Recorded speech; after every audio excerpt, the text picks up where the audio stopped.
one important perspective to have here. I mean, with your involvement with industry committees, or whether we talk about the German solar industry associations, what would you say that are the most pressing regulatory challenges and sort of like changes also that we then need to overcome the challenges facing the solar sector today? I think very much in the first place you need to distinguish and decide which country you're talking about. So the markets have different maturities. If you look at immature or young markets, I'd say simply go. Supply a feed-in tariff, supply a loan system, support systems to establish an ecosystem or possibility for an ecosystem to develop first place. Yeah. Now, when the market grows up and becomes a little older and mature, I would say that we have to, on the renewable energies, start cannibalizing each other. We have to establish different regimes on the grid. So we enable batteries, we enable the usage, grid stabilizing activities as well. Eventually, solar and renewable energies are infrastructure. So infrastructure always depends on very long ranges for in timing, for as well development as operations. So the political system the legal system needs to be stable. That's crucial. Yeah. And to support all of that, the political system should communicate the benefits of renewables strongly, so that there is a strong support from the landowners, from the farmers, from the neighbors and the general public. Right. So those are like some clear things that I think also policymakers can take a lot from when it comes to the changes that we need there. What would you then say are like key elements of the electricity market design that can sort of help accommodate the high shares of solar energy that we have, but then at the same time we're also sometimes dealing with overproduction, or we're dealing with curtailment? How do we sort of like mitigate that? Yes, renewable energies, especially wind and solar, are fluctuating, and thus we have to set up or utilize them in a suitable way.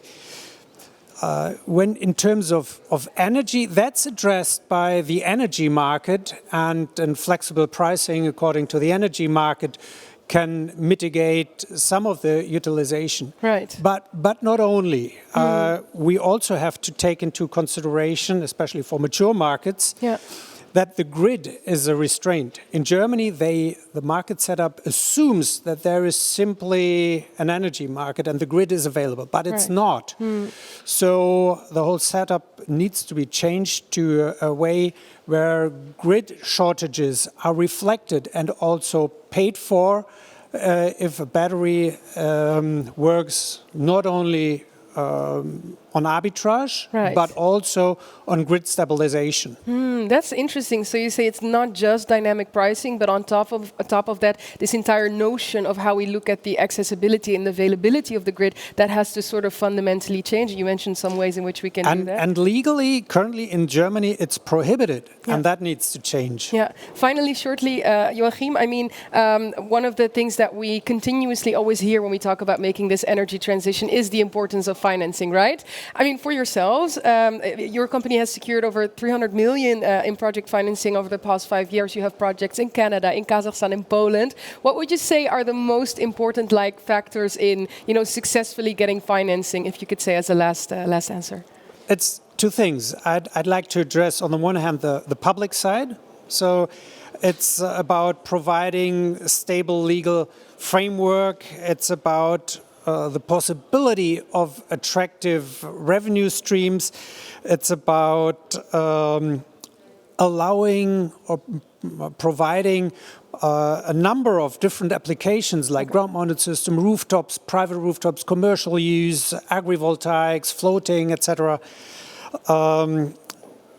That's the public side. And then for companies, there are certainly also advice, like what we've been trying to do, is to get into the market at the right point of time, which is like half a year or a year before it gets hot. Right.